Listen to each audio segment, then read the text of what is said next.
Good morning all of you.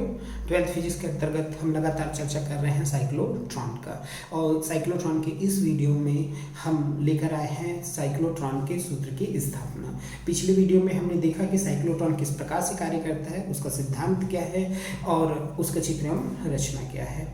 तो आज के वीडियो में हम देखेंगे कि साइक्लोट्रॉन का जो सूत्र की स्थापना है वो किस आधार पर की जाती है और इसके आधार पर हम अधिकतम गतिज ऊर्जा का एनालिसिस कैसे कर सकते हैं। तो चलिए देखते हैं। माना Q आवेशित कोई कण, माना Q आवेश से आवेशित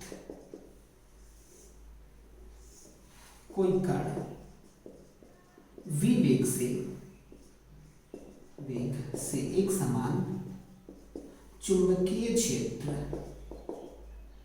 कैपिटल B में गति करता है तो उस पर आरोपित बल। निश्चित तौर पे ये बताया गया था कि जो कोई भी आवेशित कण है जब चुंबकीय क्षेत्र में गति करता है तो वो वृत्ति गति करना प्रारंभ कर देता है। तो यहाँ अगर हम देखें कि माना कि वो जो आवेशित कण है वो एक समान चुंबकीय क्षेत्र, जिस चुंबकीय क्षेत्र की तीव्रता कैपिटल B है, जो गोले के अंदर खोखला गोला जो था हमारा डिस्क उसके अंदर स्थित था, तो वहां पर वो v वेग से गति कर रहा है तो उस पर कौन सा बल लगेगा। तो निश्चित तौर पे कोई भी आवेशित कण किसी चुंबकीय क्षेत्र में गति करता है तो उस पर लॉरेंज बल कार्य करता है, और लॉरेंज बल के अकॉर्डिंग हमारे पास सूत्र होता है F = qvb sin थीटा। अब हमको ये पता है कि जब भी कोई आवेशित कण गति करता है किसी भी चुंबकीय क्षेत्र में तो वो परस्पर लंबवत दिशाओं में कार्य करता है, और लंबवत दिशाओं में कार्य करने के कारण निश्चित तौर पे थीटा का जो मान है वो 90 डिग्री हो जाएगा, और साइन 90 का जो मान होता है वो हमारे पास है 1। तो F = qvb, equation number first. किंतु जैसे ही बताया गया था सिद्धांत में पिछले वीडियो में कि जो आवेशित कण है वो अगर चुंबकीय क्षेत्र में गति कर रहा है तो वो वृत्ति गति करना प्रारंभ कर देता है। यदि वृत्ति गति कर रहा है तो निश्चित तौर पर उस पर एक अभिकेंद्र बल आरोपित होगा, क्योंकि वृत्ति गति करने के लिए सबसे ज्यादा आवश्यकता होती है अभिकेंद्र बल की। तो यदि आवेशित कण का द्रव्यमान m हो तो अभिकेंद्र बल, तो अभिकेंद्र बल का सूत्र हमारे पास है F = mv²/r, equation number second. अब बात करते हैं सिद्धांत के पहले पॉइंट की। तो वहां पर यह बताया गया था कि जब भी कोई आवेशित कण किसी चुंबकीय क्षेत्र में गति करता है तो वो वृत्ति गति करने लगता है, और वृत्ति गति करने के लिए आवश्यक अभिकेंद्र बल चुंबकीय क्षेत्र द्वारा प्रदान किया जाता है। कहने का मतलब ये कहीं ना कहीं ये दोनों एक दूसरे के इक्विवेलेंट होंगे, और उस स्थिति में समीकरण 1 व 2 से, समीकरण 1 और 2 से अगर हम देखें तो mv²/r = qvb। इस आधार पर mv/r = qb लिखा जा सकता है, या ये बोला जा सकता है कि r = mv/qb। ये इक्वेशन नंबर हम थर्ड मान लेते हैं। तो r जो त्रिज्या है वो हमारे सामने आ रहा है mv/qb।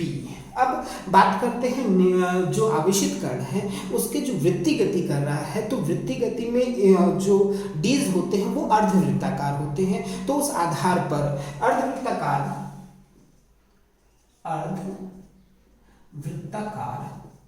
पथ पर गति करते हुए कण का आवर्तकाल, तो आवर्तकाल का जो सूत्र होता है हमारे पास T = तय की गई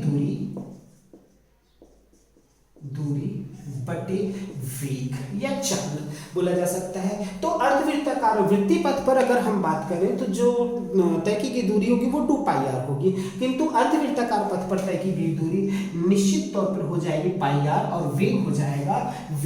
तो इस आधार पे हम r का मान यहाँ पर रखें T = पाई, जो r का मान है mv/qb, उसको जब हम ट्रांसफर करते हैं mv/qb बटे v, तो ये भी और ये भी कैंसिल होकर πm/qb ये प्राप्त होगा जो आवर्तकाल का मान है। तो वो अर्धवृत्ताकार पथ पर आवर्त का मान हो जाएगा।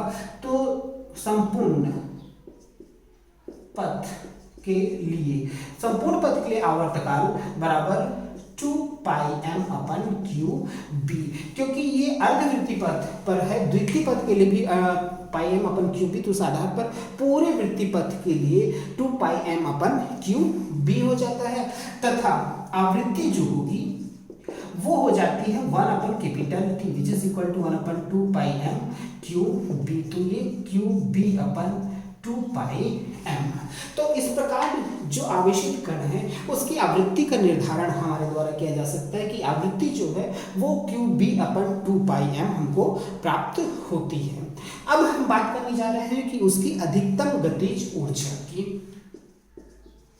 अधिकतम गतिज ऊर्जा। तो आवेशित कण की अधिकतम गतिज ऊर्जा हाफ mv का स्क्वायर। तो बात ये हो रही है कि यहाँ पर अधिकतम गतिज ऊर्जा की होगी तो उस समय वेग जो होगा वो उसका मैक्सिमम वेग होगा, इसलिए लिखा जा रहा है हाफ mv मैक्सिमम का स्क्वायर। चूंकि समीकरण 3 से हमारे पास r बराबर mv अपन क्यू बी, तो इसके आधार पर हम ये लिख सकते हैं कि v is equal to Q B R upon small m। चूंकि मैक्सिमम की बात हो रही है इसलिए v मैक्सिमम, तो उस समय आवेश के परिमाण में तो किसी प्रकार का कोई चेंजेस नहीं हो सकता। b जो होगा वो उसका मैक्सिमम, जो चुंबकीय क्षेत्र की तीव्रता d के अंदर दी गई है वो उसकी मैक्सिमम चुंबकीय क्षेत्र की तीव्रता होगी, इसलिए b की जगह v मैक्सिमम लिखा गया है। जबकि त्रिज्या हम ये देख रहे हैं कि जो वृत्तीय गति करते हुए आवेशित कण उसका जो वृत्तीय मार्ग है वो प्रति क्षण परिवर्तित होता है और हर समय